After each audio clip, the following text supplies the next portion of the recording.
So ladies and gentlemen, with a big round of applause, we would like to call in. A big round of applause, ladies and gentlemen. Our guest of honor, Mr. Shaji KV, Deputy Managing Director, NABARD. Mr. Shaji KV is an inter-LI in charge of refinance to financial institutions, including NBFCs. Mr. Shaji joined NABARD as DMD on May 21st, 2020. Prior to joining NABARD, he worked at Canara Bank. Various capabilities of 26 years, and the most hard-hitting point is in Haryana, Uttar Pradesh, Gujarat, Kerala and Karnataka. Can we have Mr. Krishna to kindly come on up? Mr. Shaji, stage is all yours. Thank you so much. I will talk about NABARD and NBFCs. As I have titled it, Partners in Progress. NABARD is an unlikely partner to NBFCs. I know that because we were little hesitant in the beginning because our DNA is meant for assisting public sector in terms of development. Development in the sense, NABARD, everybody will take it as synonymous with agriculture, but we have moved, of course, our roots are in agriculture, but we have moved from agriculture to MSME and other activities in rural areas. Now NABARD, as the last one, rural development, National Bank for Agriculture and Rural Development. Rural development is what we are now focusing on, and we now realizes that we have to take people out of agriculture into other activities in rural areas so that the per capita income in rural areas will increase. Because that rural-urban divide in growth is very stark, and it is likely to create social strife. We realize that because 30% of the people who are in urban area, they are producing almost 70 or having income of around 70% of the national income that's shared, whereas the 70%, nearly 70% who are in rural areas are having access to only 30% of the income. So it is a skewed one. So we realize that we need to take numerous people are now dependent on agriculture in disguised unemployment. So we need to give them proper employment and proper income. So in that count, of late, we have taken certain steps, and we have realized that whatever public sector setup we have in the rural areas, public sector banks, regional rural banks, and for that matter, cooperative banks, they have they have done a lot of things, but still, a lot of things, there is an unfinished agenda. Almost 30% of the people in rural areas are not having proper access to, mostly they are depending on informal sources. Our NAFIS, that is NABARD Financial Inclusion Survey, the first round of survey in 2017 revealed that, and now we are doing the second round of survey, and we hope that the things will be better by now. Now, having said that, because we were partnering with mostly RFIs, we call it as RFIs, that is Rural Financial Institutions, that is cooperative and regional rural banks. And then we slowly expanded to rural branches of public sector banks, and then to private sector banks, because that is the progression which we had. Even if you see that the financial inclusion, whatever activities have been done by RRBs and public sector banks, which are complemented by private sector banks, but still, as I said earlier, 30% is still not having proper access. So there, NBFCs will come in. If we really see cooperative banks, rather primary agriculture credit societies, which everybody is now ready to write off because of their poor, whatever baggage we had the last 100 years of their existence. So cooperative societies came into being in 1904, more than 100 years to almost 120 years. They are now having their existence here, but they have done certain works. They were the original NBFCs, I can say that, non-banking financial companies. At the time when the terminology was not there, a group of people in distress came together. So that was a participative capitalism type of thing, that they themselves put capital and put up an institution to serve themselves. And it was a response to a distress. As if you see the history, industrialization created a lot of distress in India in the rural sector, because raw materials were sucked out of India And as a result, famines happened, money lenders came in, a lot of issues were there. So sector responded with the cooperatives. Now you may be knowing that Government of India is trying to revive the cooperative sector. The recent announcement in the budget of a massive computerization of cooperatives at the cost of roughly around 3,000 crore will be spent on around 65,000 entities, which are very active now, which we plan to expand it further to another 1 lakh to be added. So this project is being spearheaded by NABARD. So a warning. So we will be having a rejuvenated cooperatives at the ground level to compete with NBFCs, maybe in 1 year hence. So the sector should be ready to respond to the competition, and we believe in competition, healthy competition to happen, so that the customers should benefit.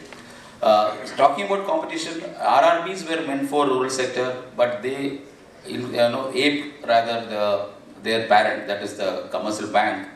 Their schemes were all copies of commercial bank schemes, whereas they were actually meant for innovating in the rural areas, responding to the localized needs. That is why they are local banks being set up in rural areas, that too headquartered in underdeveloped districts, but they didn't do the justice. So that's why NABARD also realized that we have to move away from public sector to private sector, and that is where we are now. We realizes that the NBFCs have got a significant role.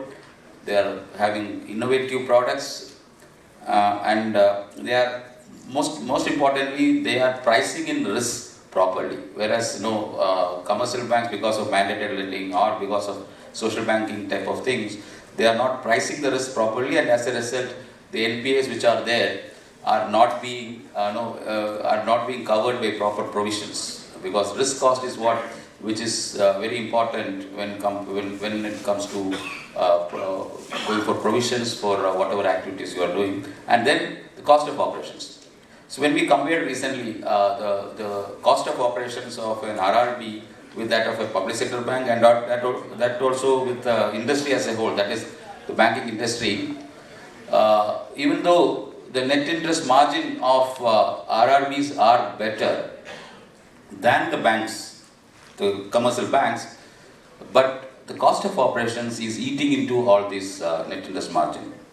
That means the net interest margin which they are generating is not sufficiently reflecting the risks they are taking.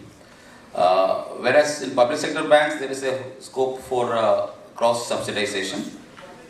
Private sector bank, there is a possibility of not doing enough in the rural areas, which is very evident in the financial inclusion aspects. Almost 95% of the financial inclusion activities are done by public sector banks plus RRBs, whereas the inclusion activities which is done by NBFCs are not properly documented at the government level, but then through surveys and all, your efforts are evident. So that is where we thought NABARD should support. NABARD is the development bank of the country, and we want, our niche area is where the government sector and the commercial sector, in between is the niche area where the development bank should function. We have to wean away the dependency of the people on the government to that of a sustainable commercial sector. That activity, that is what the development activity, which involves some sort of a grant, some sort of credit enhancements, some sort of subsidized financing, and then capacity building and such other activities. And we also try to lend directly to NBFCs, which I will be catering now. So we started little late. We realized that in 2007, now NBFCs were included as a eligible institution for refinance. Refinance in the sense, as far as NBFCs is concerned, though we term it as refinance, whatever funds you are raising from commercial bank and from NABARD, it's not different. So only the term it is refinance. But we were little strict, because first time we were dealing with the private sector, so we told that only AAA rated top-notch NBFC should come, and evidently no disbursement took place. But in 2014 we modified that, credit rating were relaxed, and even for MFIs also we relaxed the credit rating, and quantum of refinance was increased to 85% for AA rated companies. And then in 2015-16 we started long-term refinance, which is 3 years or more. And during COVID period, Government of India also mandated NABARD to go for that additional standing liquidity facility to improve the liquidity aspects in the financial system. And as a result, we further relaxed the entry, the hazard, or rather the hurdle rate for NBFCs to enter into NABARD's refinance eligibility arena. So now BBB rated NBFCs, smaller NBFCs also are eligible under the adjusted, that additional special liquidity facility. Now, this is the way. So we have not done badly. Our CAGR in disbursement is 65%, and number of clients started with 30, now it is 68. Of course, it's over a period of say 5 years, or rather 4 years, active years. So last year we disbursed 9,320 crores. The 18-19 was the peak period where 12,765 crores were disbursed. We were moving ahead, but then the COVID stuck. 20 it dipped, and again the amount is looking brighter. So this shows that no, we are not negative to the sector. We are there to support the sector, and you can see the reflections in the outstanding as well. The outstanding, it is not only to agriculture, because we in the rural non-farm sector is which is important. So microfinance sector is comprised of around 28% of our refinances to that sector. MSME 29%, others 16%, and agriculture is 27%. So agriculture, the share may go down because the base may go up. So we think with the rural agro processing sector which is looking up, we will be very active in that area as well. If you see the RBI's definition of agriculture, many of the agro processing activities are now agriculture. So banks also will be actively lending to the sector. So you are also already there, where assets are getting created through your efforts. Now, non-farm sector, which we call, other than agriculture sector in rural areas, is what we call it as non-farm sector. We are engaging with partners, NGOs are there, MFIs are there, NBFCs are also there. So here, mostly we are into capacity developing of the rural people. Training can be there, some grant assistance can be there, livelihood activities can be supported. So here, now I feel that NBFCs can partner with NABARD, because if you can identify the borrower and improve and want to improve their skills, or an existing micro entrepreneur who wants to scale up, wants to have some sort of a development, then you can always come to NABARD for some assistance with your partners as well. So you may be partnering with a lot of other NGOs and such things. So you can ask them to come to NABARD or you can facilitate also. Slowly we have started with at least 2 or 3 NBFCs are being supported through this mode. Last year we started this activity of providing grant as also for directly assisting for the skill development. Then we have a capital fund also. So now capital fund is one thing which you can also think about. Some startups or some entities who need assistance. We have actually assisted at least 4 such entities. Now for FY 2022, what we plan is that the union budget has already mandated NABARD for expanding the refinance, and we will be now disbursing credit. We have targeted close to around 12,000 crores, 13,500 crores to be given this year. This is almost 30% above the achievement last year, and we have made certain policy tweaking also. We understand that some distress will be there in the balance sheet, so some improvements during the year also will be taken care, not the audited financials alone. Now, future, we are setting up a back office for the rural sector through this PAX computerization project, whatever capacities we are building, we will be using that to leverage to help other institutions which are in the rural areas, some sort of a plug and play thing, some common IT infrastructure also on a cost sharing basis we can offer to you. We are setting up a data warehouse which will be used for rural credit registry. Then livelihood activities which I told earlier, which will be sustained. And then we will be partnering with SFBs, banks and NBFCs to solve the regional imbalances. So wherever credit starved districts are there, we will have active involvement in those districts. And then you might have heard about ONDC. We are now in the process of helping our partners into onboarding to ONDC, the digital platform, e-commerce platform.